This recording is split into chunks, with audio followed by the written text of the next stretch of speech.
જય શ્રી કૃષ્ણ મિત્રો, આજે આપણે પંચફોરન મસાલો બનાવીશું. તેના માટે 1 ચમચી વરિયાળી છે, 1 ચમચી અજમો છે, 1 ચમચી જીરું છે, 1 ચમચી મેથી દાણા છે અને 1 ચમચી કલોંજી છે. તો હવે આપણે આ મસાલાને શેકી લઈશું.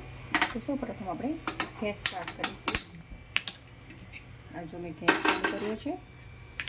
હવે આપણે આને શેકીશું મસાલાને.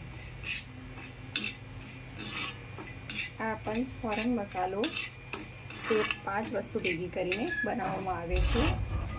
તેનો ઉપયોગ આપણે ભરેલા શાકભાજી જેવી રીતે રીંગણાનું શાક, પછી બટેકા, તેમાં આ ભરીને બનાવવામાં બહુ સરસ ટેસ્ટ લાગે છે આને વેસ્ટ બંગાળમાં પંચફોરન મસાલા તરીકે ઓળખવામાં આવે છે.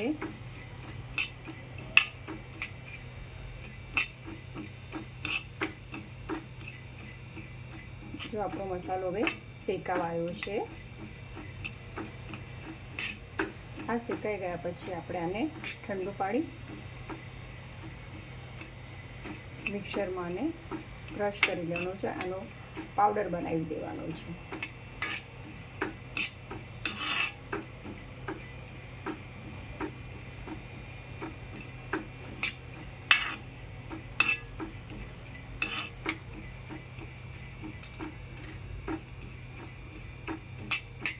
હવે આપણે ગેસ બંધ કરીશું અને 2 મિનિટ આવી રીતે હલાવી રહીશું.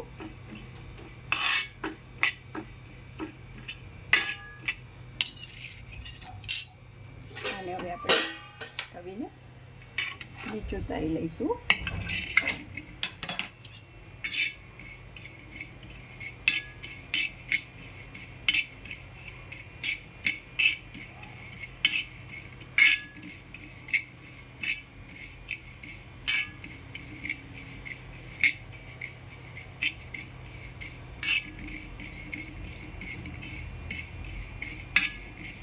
મસાલો શેકાઈને રેડી થઈ ગયો છે.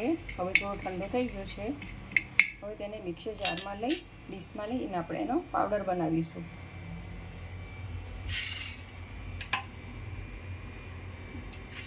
આ જો આપણો પંચફોરન મસાલો રેડી છે. જય શ્રી કૃષ્ણ.